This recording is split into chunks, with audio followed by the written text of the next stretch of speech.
Hi అండి. వేడివేడి అన్నంలోకి టమోటా పచ్చడి అంత నెయ్యి వేసుకుని తింటే ఆ టేస్టే వేరు కదండి. ఇంకెందుకు ఆలస్యం, ఎర్రటి టమాటాలతో టమాటా పచ్చడి ఎలా చేయాలో చూసేద్దాం మా వీడియోలో. ఇది ఎండబెట్టే చేసుకునే టమాటా పచ్చడి అండి. సో మనం ఎర్రటి టమోటాలు తీసుకున్నాము. నేనైతే 2 kgs ఎర్రటి టమోటాలు తీసుకున్నానండి. ఈ టమోటాలని శుభ్రంగా కడుక్కుని ఆరబెట్టుకుని పొడి బట్టతో తుడుచుకోవాలి, వాటర్ లేకుండా. ఇలా మధ్యలో ముచ్చిక తీసేసుకుని టమోటాలని 4 ముక్కలు కానీ లేక 6 ముక్కలు కానీ, చిన్నవైతే 4 ముక్కలు చేసుకుంటే సరిపోతుంది. సో ఇలా కట్ చేసి పక్కన పెట్టుకున్న టమోటాలకి నేనైతే 2-3 టేబుల్ స్పూన్, మా స్పూన్ చిన్నది కాబట్టి 2-3 టేబుల్ స్పూన్ పసుపు యాడ్ చేసుకున్నాను. తర్వాత ఇంకా సాల్ట్ చూడండి, కల్లుప్పు అనేది ఎంత వేసుకున్నాను. ఇప్పుడు మెయిన్ ఇక్కడ ఉప్పుతోనే ఉంది. ఉప్పు ఎక్కువైతే కష్టం కదా. సో ఒకసారి నేను ఉప్పు ఎంత వేస్తున్నాను చూడండి. 2 kgs టమోటాకి ఈ గ్లాస్ ఉంది కదండి, ఈ గ్లాస్ వచ్చేసి 1/4 కిలో పడుతుంది. ఇది 1/4 కిలో గ్లాసు కల్లుప్పు. ఇది ఫస్ట్ ఈ గ్లాస్తో అయితే నేను 1/4 కిలో వేసుకున్నాను. తర్వాత దీంతో 1/2 గ్లాస్ అయితే వేసుకున్నాను. అంటే ఎంత వేసుకున్నాను, 400 గ్రాములు సాల్ట్ అయితే యాడ్ చేసుకున్నాను. 2 గ్లాసులు వేసుకోలేదు, 400 గ్రాములు మాత్రమే సాల్ట్ అనేది యాడ్ చేసుకున్నాను. ఇప్పుడు ఈ ఉప్పు ఈ ముక్కలకి అంతా పట్టేటట్టు మొత్తం టమోటాలని దీంట్లో మొత్తం కలిపేద్దామండి. ఇలా కలిపితే దీంట్లోంచి వాటర్ అంతా రిలీజ్ అయిపోతుంది. ఇప్పుడు ఈ ఈ ముక్కల్ని ఒక జాడీలో కానీ లేదా ప్లాస్టిక్ డబ్బాలో కానీ తీసుకుని 3 రోజులు ఉంచుకోవాలి. చూడండి, నేనైతే ఇగోండి ఇట్లా ప్లాస్టిక్ డబ్బా తీసుకున్నాను. ఈ ప్లాస్టిక్ డబ్బాలో ఈ టమోటా ముక్కలన్నీ తీసి మళ్ళీ మిగిలిన వాటర్ ఉన్నది కదా, ఆ వాటర్ కూడా దీంట్లో యాడ్ చేసేసి మూత పెట్టేస్తున్నానండి.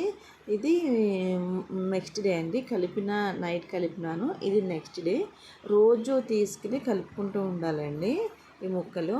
అలా 2 days కలుపుకోవాలి. సో ఇది వచ్చేసి నైట్ డే. ఇప్పుడు మరి కలుపుకున్నాను, పక్కన పెట్టేస్తున్నాను.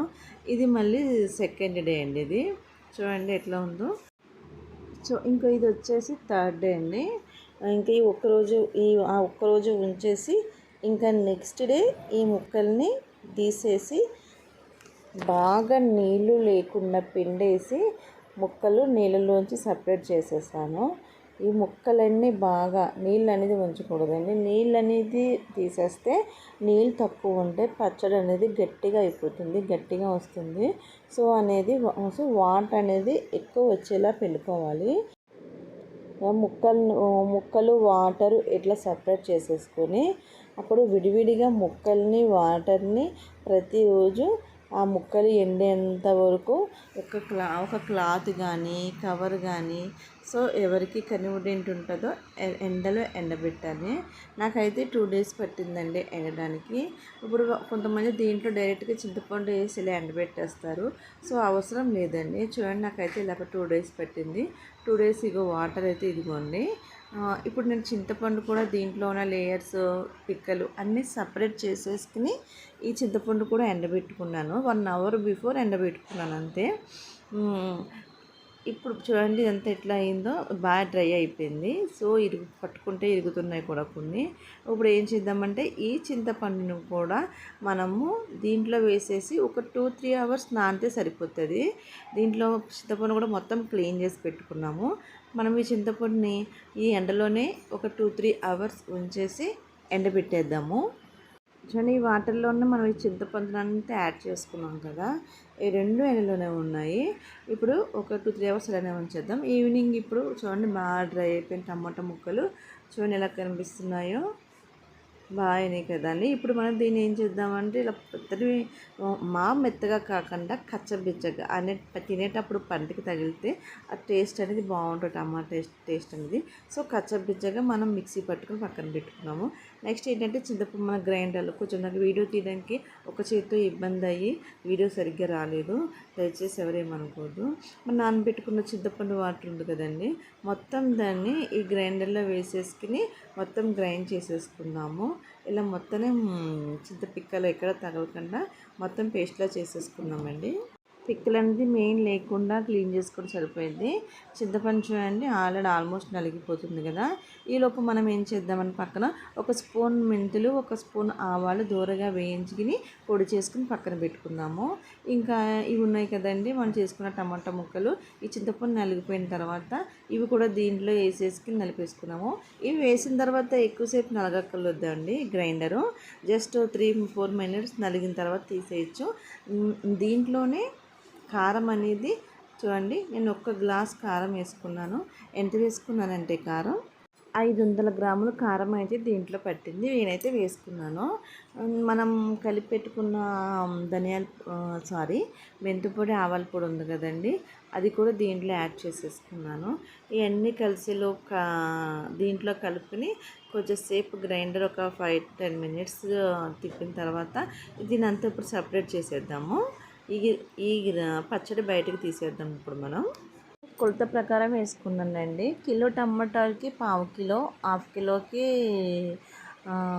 2 కిలోలకి 1/2 కిలో అని కొలత ప్రకారం అయితే నేను వేసుకున్నాను. ఇదివరకు ఒకసారి చేశాను, అయితే నాకు కరెక్ట్గా సరిపోయింది. సో నేనైతే అలా వేసాను. మీరు ఒకసారి వేసుకునేటప్పుడు చూసుకుని వేసుకోండి. సో ఇంకా పచ్చడి అయితే ఇలా ప్లేట్లోకి అయితే తీసేసుకున్నాను. సో నేనైతే ఇప్పుడు దీన్ని మొత్తం నేనైతే పోపు వేయడం లేదు. ఎందుకు అంటే పోపు వేస్తే అది వెంటనే కొంచెం కొన్ని రోజులు అయ్యేసరికి ఫ్రెష్గా ఉండదు. అందుకని నేను ఇది మొత్తం ఇలా గాజు సీసాలో కన్నా తీసుకుని ఫ్రిడ్జ్లో స్టోర్ చేసేసుకుంటాను. నాకు కావాల్సినప్పుడు నేను కొంచెంగా తీసుకుని పోపు వేసుకుంటాను నేను. అంటే ఎప్పటికీ ఇది ఫ్రెష్గా ఉంటుంది, ఎప్పుడు తిన్నా సరే. ఈ పచ్చడిని ఒకసారి మొత్తం కలిపేసుకుని ఈ విధంగా మొత్తం కలిపిని ఇట్లా గాజు సీసాలోకి స్టోర్ చేసుకుని ఫ్రిడ్జ్లో పెట్టుకుంటున్నాను. జాడీ ఉన్న వాళ్ళు చిన్న సైజు జాడీలోకి తీసుకుని స్టోర్ చేసుకుని పైన క్లాత్ కట్టుకుంటే అది కూడా ఎక్కువ రోజులు నిలువ ఉంటుంది. నాకైతే ఈ చిన్న 2 గాజు సీసాల్లో పట్టిందండి. పెద్దది ఒకటేసారి అంటే ఫ్రిడ్జ్లో కూడా పట్టదు కదా. సో ఈ 2 సీసాల్లోకి ఈ పచ్చడి అది సరిపోయింది. ఈ 2 కిలోస్ టమోటా పచ్చడిది. సో నేను ఈ 2 తీసుకుని మిగిలిన పచ్చడి కొంతవరకు జస్ట్ ఒక 4-5 డేస్ వరకు ఉండడానికి యూజ్ చేసుకోవడానికి మాత్రం మిగిలిన పోపు వేసుకుంటున్నాను. ఈ పచ్చడి వాటర్ లేకుండా తడి తగలకుండా మూత గట్టిగా పెట్టుకుని ఫ్రిడ్జ్లో స్టోర్ చేసుకోవాలి.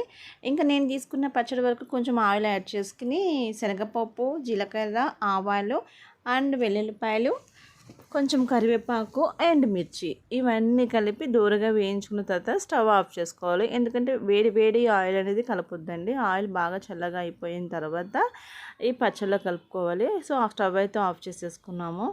ఆయిల్ అయితే బాగా చల్లగా అవ్వాలి. చూడండి ఇక్కడైతే ఆయిల్ చల్లగా అయిపోయింది. నేను కొంచెం పచ్చడి వరకే తీసుకున్నాను.